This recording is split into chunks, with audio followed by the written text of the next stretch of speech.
Super star family నుంచి మరొక young hero entry ఇచ్చాడు. ఫస్ట్ లుక్‌తోనే అందరిని కూడా అందరి దృష్టిని ఆకట్టుకుంటున్నాడని చెప్పేసి అంటూ ఉన్నారు.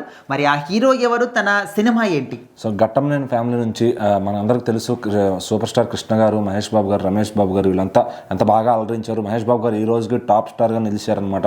సో నెంబర్ 1 లిస్ట్లో ఆయన ఉంటారు. సో మరి వాళ్ళ ఫ్యామిలీ నుంచి సుధీర్ బాబు గారు వచ్చారు. తర్వాత ఇంకా చాలామంది యంగ్స్టర్స్ రాబోతున్నారు అనమాట. ఇప్పుడు వాళ్ళ తర్వాత కృష్ణ గారి మూడో తరం క్యారెక్టర్స్ అందరూ కూడా వారసులంతా కూడా రాబోతున్నారు, మనవాళ్ళు మనవరాళ్ళంతా కూడా. సో మరి రమేష్ బాబు గారు ఎప్పుడైతే కాలం చేశారో అప్పుడు వాళ్ళ అబ్బాయి ఉన్నాడు, ఇలా ఉంటాడు అని చెప్పి బయటకైతే వచ్చారనమాట. ఘట్టమనేని జయకృష్ణ అతని పేరు. సో అతను బాగున్నాడు కదా, మహేష్ బాబు గారు లాగే ఉన్నాడు అని చెప్పి మాట్లాడుకుంటూ ఉంటారు.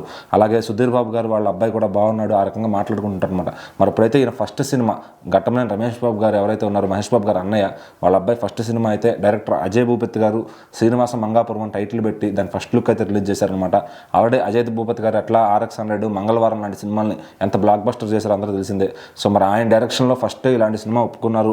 లాంచింగ్కి ఆ డైరెక్టర్ అంటే సాహసం అని చెప్పాలి. మరి ఖచ్చితంగా ఆయన సబ్జెక్ట్ రా అండ్ రస్టిక్గా ఉంటుంది అనమాట. సో ఈ ఫస్ట్ లుక్ కూడా అలాగే ఉంది, రా అండ్ రస్టిక్గా. సో బైక్ని ఉంచుకుంటూ ఆ హీరో వచ్చే ఒక ఇమేజ్ ఏదైతే ఉందో అభిమానులందరినీ కూడా చాలా అలరిస్తుంది అనమాట. అభిమానులతో పాటు మామూలుగా సినిమా ఆడియన్స్ అందరికీ కూడా అరే బాగున్నాడు రా హీరో అనే ఒక ఇంప్రెషన్ తీసుకొచ్చాడు.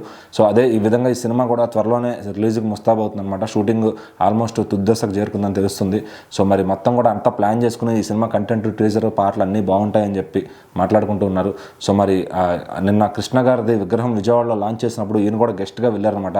సో అక్కడ మాట్లాడుతూ మీరందరూ నన్ను కృష్ణ గారి దగ్గర నుంచి ఈరోజు మా దాకా కూడా మీ అందరి అభిమానం వల్ల నేను ఇక్కడ ఉన్నాను అని చెప్పి ఫస్ట్ స్పీచ్తో అందరినీ కూడా ఆకట్టుకున్నాడు, అభిమానులందరినీ. సో ఇంకా ఆయన్ని కూడా మోయడానికి అభిమానులు రెడీగా ఉన్నట్లుగా సోషల్ మీడియాలో తిరుగుతూ ఉన్నారనమాట. సో మరి చూడాలి మొదటి సినిమాతో ఎలాంటి సక్సెస్ కొడతాడు ఏంటి అని.